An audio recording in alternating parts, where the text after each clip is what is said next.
Okinawa, April 23, 1945. 2:47 hours. Staff Sergeant Robert Chen pressed his cheek against the stock of his Springfield M1903A4, feeling the familiar walnut against his skin. But this rifle wasn't familiar. Not anymore. The scope mounted above the action weighed an additional 2.8 pounds, far more than his standard Unertl AX. In the pitch darkness of the Kakazu Ridge approach, he couldn't see his own hand 6 inches from his face. Neither could the 437 Japanese soldiers, dug into the hillside ahead, but Chen could see them. Through the bulky infrared scope, the world glowed green-white. Thermal signatures bloomed like ghosts in his vision. A Japanese machine gunner, 183 yards northeast, shifted position in his spider hole. Chen watched the man's body heat paint a clear silhouette against the cool earth. The temperature difference was only 8 degrees Fahrenheit, but the M2 Sniperscope's cascaded image converter tube amplified it into stark contrast. Chen's spotter, Corporal James Nakamura, crouched beside him with the 24-pound battery pack. The TM-11 power unit hummed softly, feeding 1,050 volts to the scope's photocathode. They had exactly 4.3 hours of battery life remaining. The machine gunner stood. Chen exhaled slowly, squeezed. The Pacific night belonged to the Japanese. This wasn't opinion.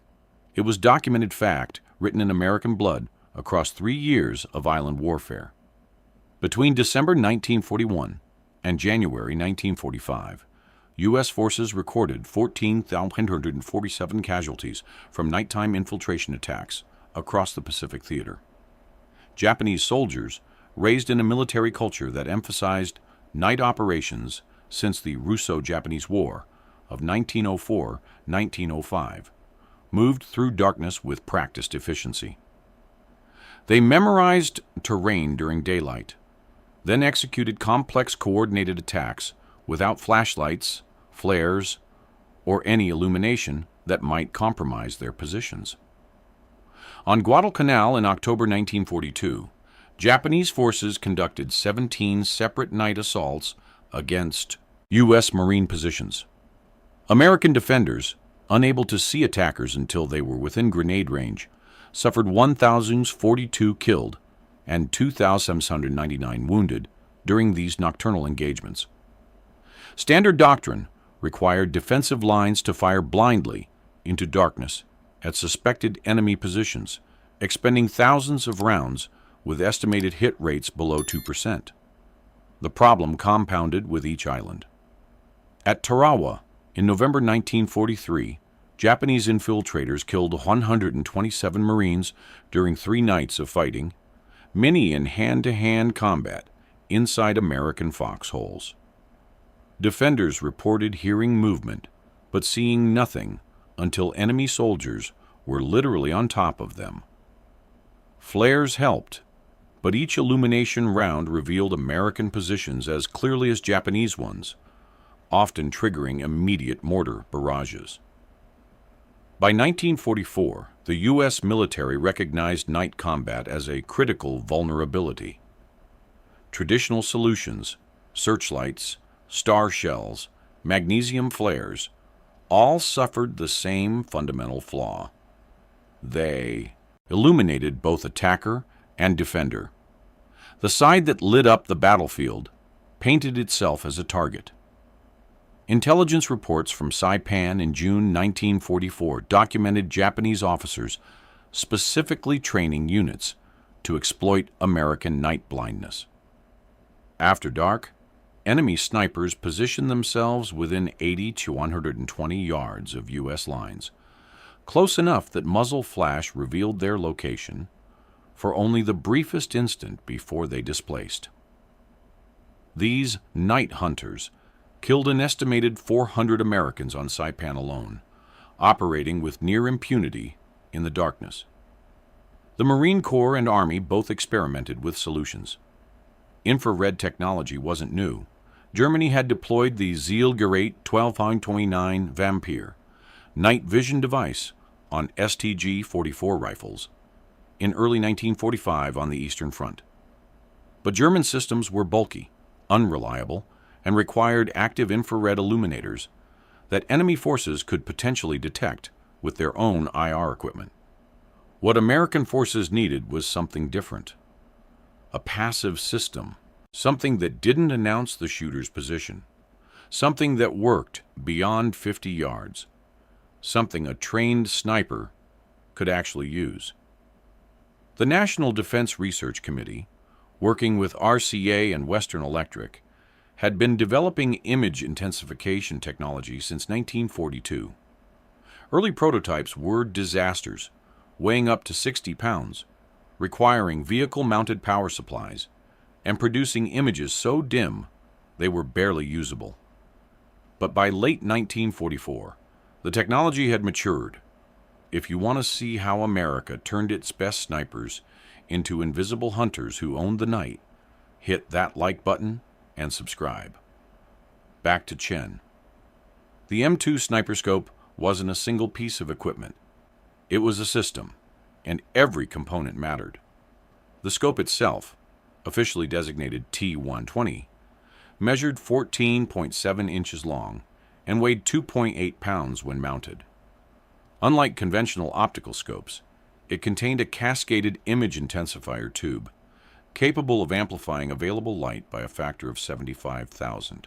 The front objective lens gathered whatever ambient light existed: starlight, moonlight, even airglow from the upper atmosphere. That light struck a photocathode layer inside the tube, converting photons into electrons. Those electrons cascaded through multiple phosphor screens, each impact generating additional electrons, until the multiplied signal struck a final phosphor screen that glowed with visible light the shooter could see. The technical explanation made it sound simple. The reality was anything but. The scope required 1,050 volts of electrical potential to operate, enough to deliver a lethal shock if the seals failed. Power came from the TM11 battery pack, a 24-pound unit carried by the spotter. The battery pack contained wet cell lead-acid batteries and a vibrator transformer to step up voltage. A 10-foot armored cable connected battery to scope, meaning sniper and spotter had to maintain that exact distance during operations. Move too far apart, the cable went taut. Move too close, it created slack that could snag on vegetation. The M193A4 rifle itself received modifications. The standard unertl 8x scope mount was replaced with a custom T17 mount, positioned higher to accommodate the M2's bulk.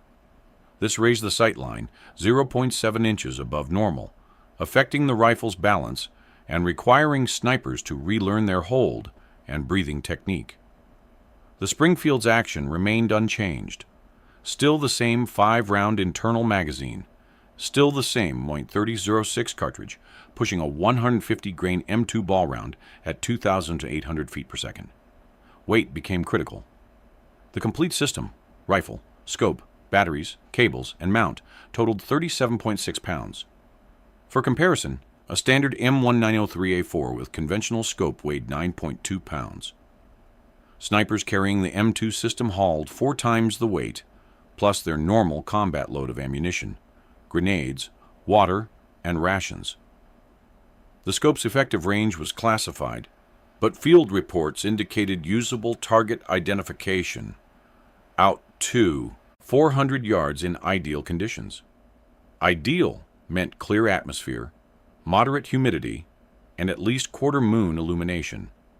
In practice, most engagements occurred inside 250 yards, where human-sized thermal signatures remained distinct enough for accurate shot placement. Image quality was grainy, green-tinted, and two-dimensional. Depth perception didn't exist. The intensified image showed everything at the same apparent distance, forcing snipers to use terrain features and known measurements to estimate range. The field of view measured only 7 degrees, roughly a quarter of what they were accustomed to with conventional optics. Battery life was the system's Achilles heel.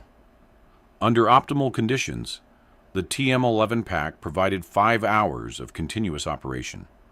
But optimal assumed 70-degree ambient temperature and low humidity. In the Pacific's tropical climate, batteries degraded faster. Cold nights extended life. Hot, humid nights shortened it. Snipers learned to power the scope on and off, in pulses, conserving charge while scanning for targets. The first 30 M2 Sniperscope systems arrived at Pearl Harbor on March 8, 1945, aboard the USS Sea Witch. They came in hermetically sealed cases with desiccant packets and detailed maintenance manuals. The Office of Strategic Services had already classified the technology as secret. Unauthorized disclosure carried penalties up to 10 years imprisonment.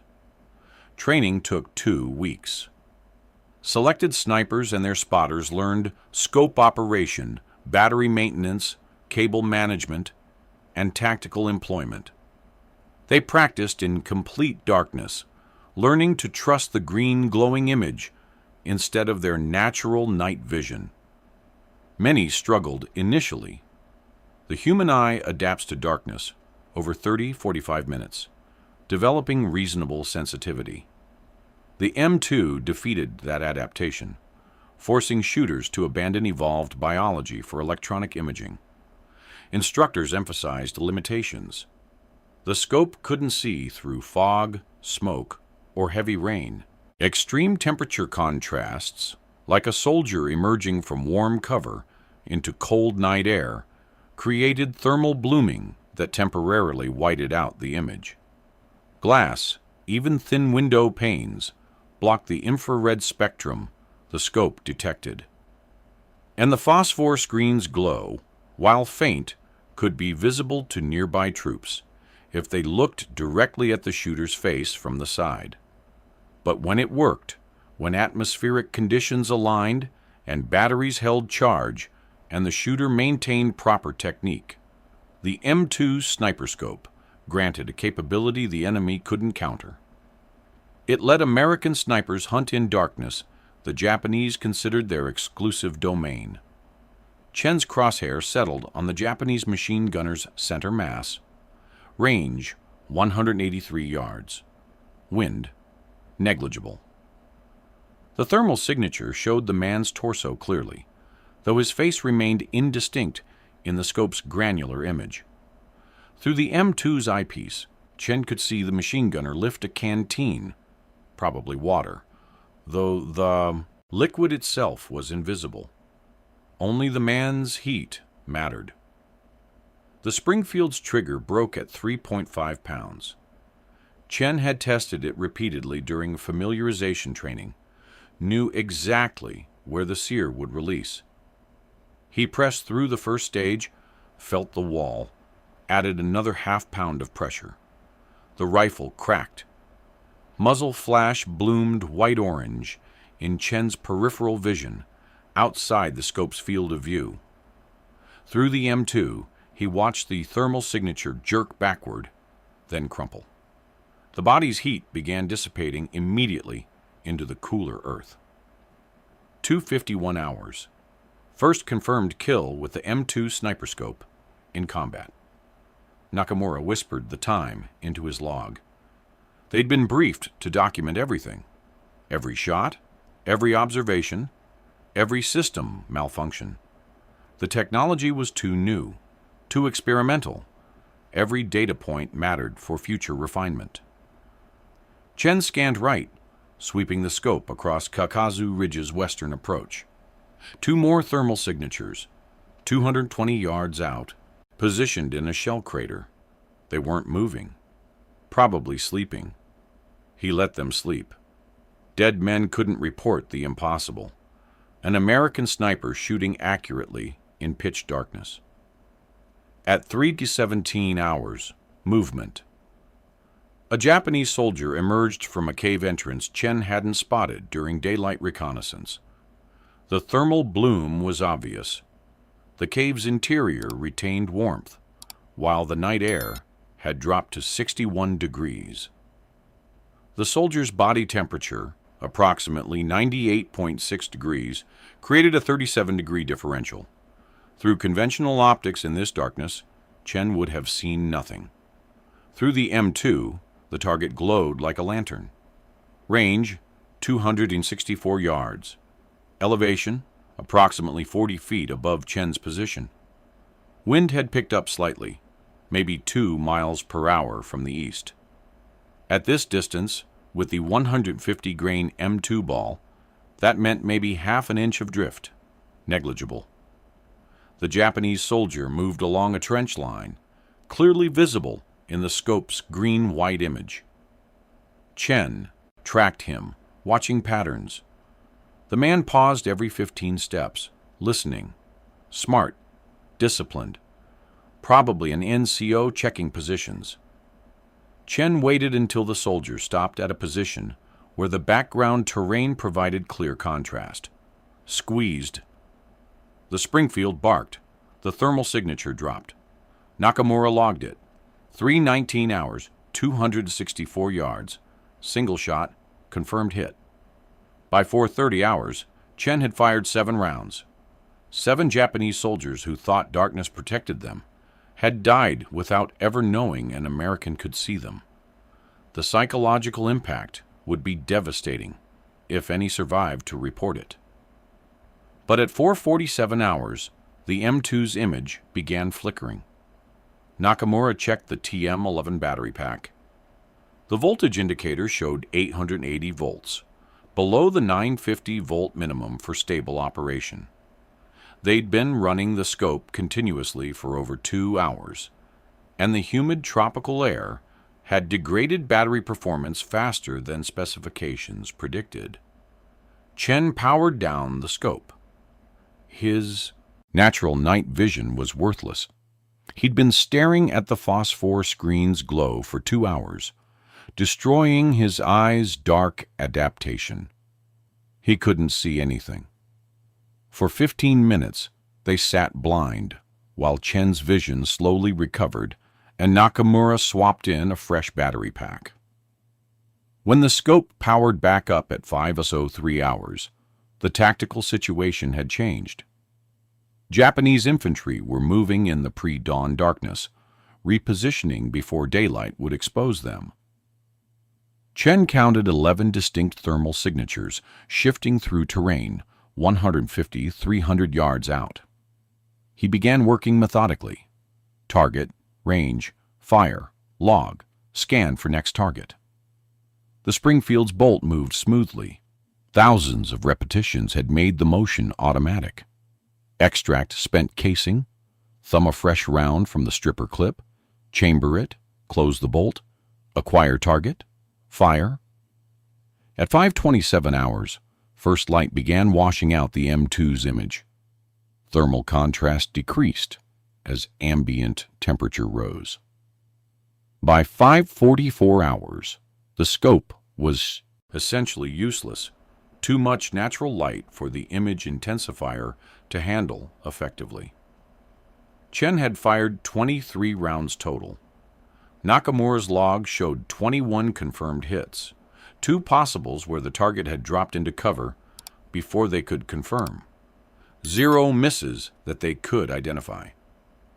The mission had been billed as a technology test. Chen and Nakamura were supposed to observe, document, and report. But 21 dead Japanese soldiers represented more than a field trial. It represented a capability the enemy couldn't counter, didn't understand, and had no defense against. 3 nights later, on April 26, 1945, 4 additional M2-equipped teams operated across Okinawa's southern sector. Combined, they logged 67 confirmed kills during darkness hours. Japanese forces began reporting ghost snipers who killed without muzzle flash. Without sound, the scope's use was still classified. reports suggested enemy forces couldn't conceive of night vision technology and attributed the kills to impossible marksmanship. Officers interrogated after the battle described ordering night movements suspended in areas where Americans had established positions, citing unexplained casualties that undermined troop morale. By May 15, 1945, the Marine Corps had received 84 M2 Sniperscope systems. The Army took delivery of 43 additional units. Distribution prioritized divisions engaged in active combat operations, primarily Okinawa, but also units preparing for the planned invasion of mainland Japan. Production couldn't keep pace with demand. RCA's Camden, New Jersey facility could manufacture only 8 to 12 complete systems per week. Each image intensifier tube required hand assembly in clean room conditions. Contamination during manufacturing, even a single dust particle inside the tube, rendered the unit worthless. Quality control rejected approximately 30% of tubes during final testing. The TM11 battery packs presented separate challenges. Lead-acid batteries in tropical climates degraded rapidly. Field reports from Okinawa indicated battery life averaging 3.2 hours instead of the specified 5 hours. The War Department's Logistics Division scrambled to establish battery reconditioning facilities at forward bases, but chemical supplies for electrode restoration were limited. Security protocols added complexity. Each M2 system carried a tamper-evident serial number. Unit armories maintained 24-hour guard on storage containers. Deployment required written authorization from battalion-level command or higher. If a sniper team risked capture, standing orders required destroying the scope with thermite grenades. Better to sacrifice the equipment than let it fall into enemy hands. The Japanese never captured a working M2 system during the war. They came close twice. On May 31, 1945, near Shuri Castle on Okinawa, Sergeant Michael O'Brien and his spotter Corporal David Jiang operated an M2 system from a bombed-out building's second floor. At 2:33 hours, Japanese infantry launched a surprise assault on their position.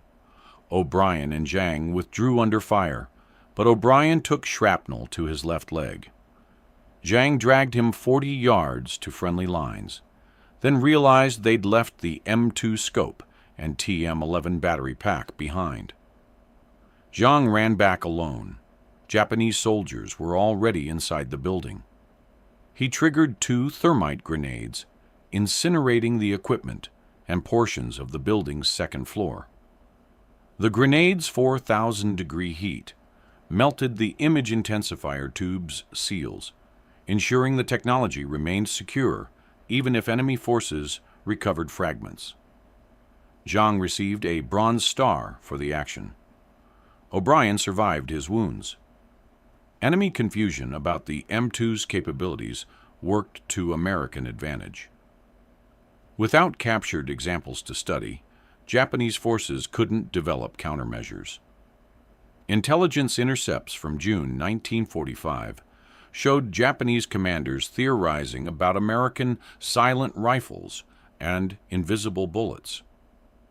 Some reports speculated about radar-directed artillery, others about new types of tracerless ammunition. None came close to the truth. The closest the enemy came to understanding occurred on June 18, 1945. A Japanese patrol on Okinawa discovered spent TM11 battery packs that had been discarded after depletion. Engineers examined the units, but couldn't determine their purpose.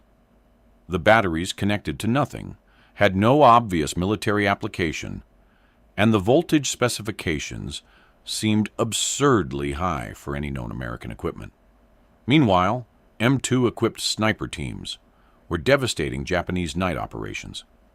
Statistics from the 10th Army on Okinawa showed a 43% reduction in successful enemy infiltration attacks between April and June 1945. Nighttime American casualties dropped by 34% in sectors where M2 teams operated. The technology's psychological impact exceeded its direct military effect. Japanese soldiers began avoiding movement during darkness, surrendering the tactical initiative they'd held since 1941. Officers reported declining morale and increased reluctance among troops to execute night missions. The invisible threat, American snipers who could kill in absolute darkness, created fear beyond the actual number of M2 systems deployed. By July 1945, the War Department had incorporated M2 Sniperscope teams into operational planning for Operation Downfall, the proposed invasion of Japan. Planners allocated 300 systems for the initial assault waves, with production ramping to 50 units per week by September. Training schools in Hawaii and California were preparing to certify 600 sniper spotter teams by October. The atomic bombings of Hiroshima and Nagasaki in August 1945 ended the war before those plans materialized. The M2 Sniperscope's combat use ended on August 15, 1945, after only 4 months of operational deployment. The M2's image intensifier tube contained layers most operators never saw, but depended on absolutely.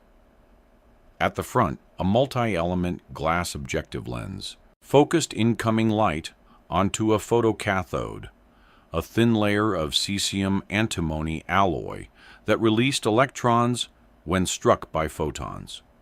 Those electrons accelerated through a vacuum toward the first phosphor screen, a zinc-cadmium sulfide coating that glowed when electrons impacted it. But here's where the cascade became critical. That first phosphor screen's glow struck a second photocathode layer, generating a new stream of electrons. Those electrons hit a second phosphor screen, and again a third cascade. Each stage multiplied the signal by a factor of approximately 42. 3 stages meant 42 x 42 x 42, or 74,088 times amplification. The entire tube measured 11 inches long and 2.3 inches in diameter. Inside that space, engineers had created a near-perfect vacuum. Any residual gas molecules would scatter electrons and degrade the image. The tube's glass envelope was sealed with indium gaskets that maintained vacuum integrity even when subjected to recoil shock from the Springfield's 30-06 cartridge. Power consumption was brutal. The 1,050-volt potential across the photocathode drew 0.8 amps continuously, 840 watts of power. The TM11 battery pack's 6 lead-acid cells could sustain that draw for 5 hours in ideal conditions, but Pacific heat and humidity shortened life significantly. Operators learned workarounds: short power pulses for scanning, full power only when target acquisition seemed likely.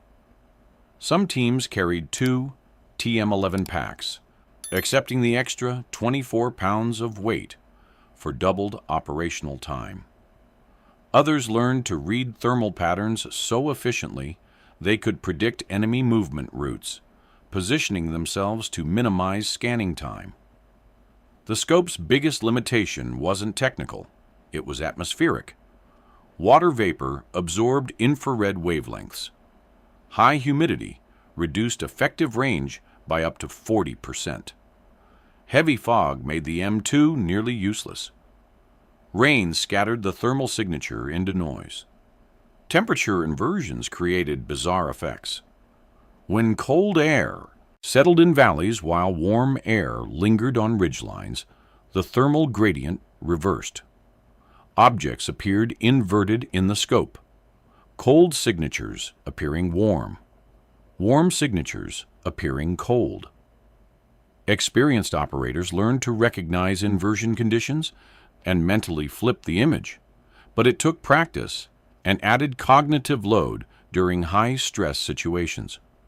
The M2 couldn't penetrate solid objects. A Japanese soldier behind a tree trunk remained invisible until he stepped clear. Glass was opaque to the infrared wavelengths the scope detected. Thin fabric, uniforms, blankets, reduced but didn't eliminate thermal signatures. This meant enemy soldiers bundled in heavy clothing appeared dimmer than those in lighter gear. Maintenance was constant. The scope's seals required inspection after every mission. Moisture intrusion meant immediate failure. Water vapor inside the tube scattered electrons and destroyed the phosphor screens. Operators carried desiccant packets and learned to detect the subtle color changes indicating saturation. The TM11 battery pack needed weekly servicing, electrolyte levels checked, terminals cleaned, cells individually tested. Cable failures occurred regularly. The 10-foot armored cable between scope and battery pack contained delicate conductors that could fracture from repeated flexing.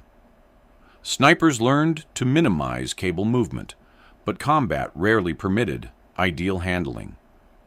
Spare cables became precious commodities, distributed carefully among teams. Compared to the German Zielgerät 12-29 Vampire system, the M2 was superior in almost every metric. The Vampire required an active infrared illuminator, essentially an invisible flashlight that enemy forces with their own infrared detection could spot. The M2 was passive, detecting ambient thermal radiation without broadcasting any signature. The Vampire weighed 5.5 pounds for the scope alone, plus a 30-pound battery pack. The M2's combined weight was 37.6 pounds, heavier, but the American system provided better image quality and longer range. The Soviets had no equivalent technology in 1945. Neither did the Japanese. Britain's night vision research remained in laboratory stages. America's M2 Sniperscope represented the most advanced operational night vision system in the world, but it remained imperfect. Image resolution was poor, approximately 400 lines, compared to 1,000+ lines in conventional optics.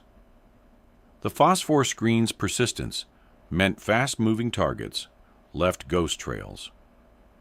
The narrow 7-degree field of view created tunnel vision, forcing operators to scan systematically rather than maintaining broad situational awareness.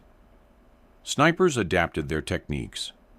They learned to lead moving targets by larger margins, accounting for the image lag.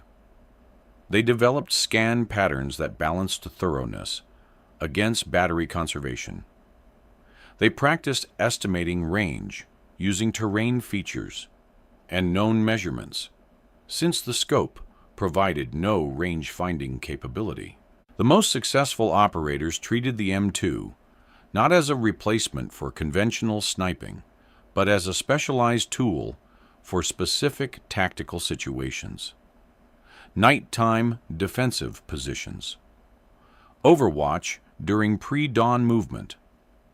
Counter-sniper operations against enemy shooters who thought darkness protected them.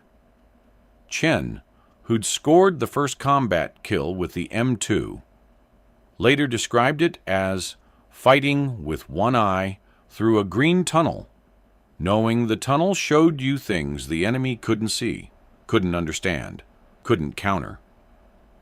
Production of the M2 Sniperscope ended on September 4, 1945, 3 days after Japan's formal surrender aboard the USS Missouri. Total manufacturing run, 137 complete systems. Of those, 89 had been deployed to combat zones. The remaining 48 existed in various states, 14 at training facilities, 22 in depot storage, 12 undergoing maintenance or repair. The War Department immediately classified all M2-related documentation as secret. Technical manuals, operational reports, even photographs of the equipment disappeared into restricted archives. The classification would remain in effect until March 1958, when the Army declassified selected portions for inclusion in historical records. Why the secrecy? Two reasons. First, the image intensifier technology had direct applications to electronic night vision systems the military was already developing for post-war use. Revealing technical details would accelerate foreign development efforts. Second, intelligence analysts believed the M2's mere existence, the fact that Americans had deployed working night vision in combat, remained unknown to Soviet forces. Maintaining that uncertainty provided strategic advantage during the emerging Cold War. The 89 M2 systems returned from Pacific deployment underwent systematic destruction between October and December 1945. Engineers carefully dismantled each unit, recovering components containing rare materials, the cesium antimony photocathodes, phosphor screen, compounds, precision optics. The image intensifier tubes themselves were crushed and smelted. The TM11 battery packs were stripped for lead reclamation. A single complete M2 Sniperscope system survived. Serial number T120-047 was retained by the Army Ordnance Corps for historical purposes and eventually transferred to the Smithsonian Institution's National Museum of American History in 1961. It remains in storage there, occasionally displayed in exhibitions about military technology development. The technology itself evolved rapidly. Post-war developments led to Generation 1 night vision devices in the 1960s. Lighter, more reliable systems using improved photocathode materials and better image intensifier designs. These Gen 1 devices saw extensive use in Vietnam, where American forces again faced enemies who exploited darkness tactically. By the 1970s, Generation 2 systems using microchannel plate technology provided even better performance. Generation 3 devices introduced in the 1980s and still used today offer image quality and sensitivity that M2's designers couldn't have imagined. Modern night vision weighs ounces instead of pounds, runs for 40-plus hours on standard batteries, and provides near-daylight clarity in conditions the M2 would have found completely dark. But the fundamental concept, amplifying available light to create tactical advantage during nighttime operations, traces directly back to those 137 M2 systems built in 1945. Every night vision device used by American forces today inherits design principles and operational concepts first proven on Okinawa's hills. The image intensifier cascade, the passive detection approach, the integration with precision rifles, all pioneered by the M2 program. Modern special operations forces conducting nighttime raids rely on technology whose lineage runs straight back to Staff Sergeant Robert Chen, pressing his cheek against a modified Springfield, watching thermal signatures glow green in the darkness. Chen survived the war. He returned to San Francisco in October 1945, carrying memories he couldn't discuss due to classification restrictions. For 13 years, he told no one, not his wife, not his children, about the M2 Sniperscope. When the Army partially declassified the program in 1958, he finally shared the story with his family. His daughter later recalled him describing it as the strangest weapon I ever used and the most effective. He died in 1987 at age 64, never knowing that military historians would later recognize the M2 program as a pivotal moment in military technology development. His detailed after-action reports, declassified in 1995, provided some of the most comprehensive operational data on early night vision employment. Corporal James Nakamura, Chen's spotter, pursued electrical engineering after the war. He worked for RCA, the same company that manufactured the M2's image intensifier tubes, though he didn't know about that connection until decades later due to the program's compartmentalization. He died in 2003. Sergeant Michael O'Brien and Corporal David Zhang, who destroyed their M2 system rather than let it fall to enemy forces, both left military service in late 1945. O'Brien's leg wound caused permanent nerve damage. He walked with a limp for the rest of his life.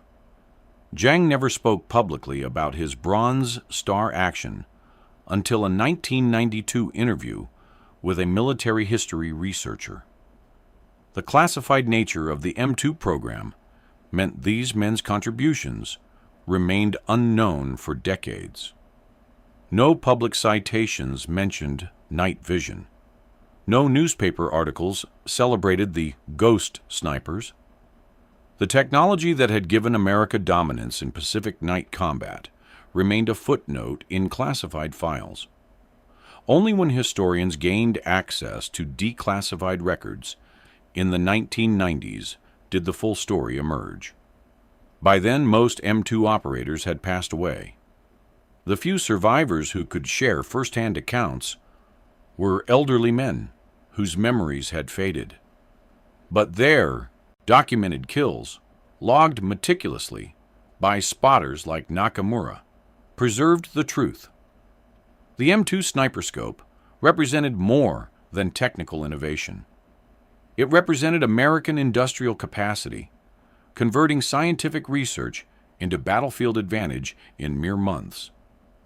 It represented the courage of snipers willing to trust experimental technology in combat. And it represented a turning point, the moment when darkness stopped being the enemy's exclusive domain. The men who carried those 37.6-pound systems through Pacific jungles, who trusted green glowing images when their eyes saw nothing, who turned the tables on an enemy that had owned the night since 1941, they changed warfare forever. They proved that technology, properly developed and courageously employed, could overcome tactical disadvantages that had persisted for millennia. If this story of innovation, sacrifice, and the birth of modern night vision resonated with you, hit that like button. Subscribe to this channel for more deep dives into the weapons and warriors that changed history. Click the notification bell so you don't miss when we cover the other secret weapons programs that won World War II but remained classified for decades. Drop a comment telling me where you're watching from and if any of your family served in the Pacific Theater. These stories matter because the people who lived them matter. To Staff Sergeant Robert Chen, Corporal James Nakamura, and every sniper who hunted ghosts in the darkness, your service won't be forgotten.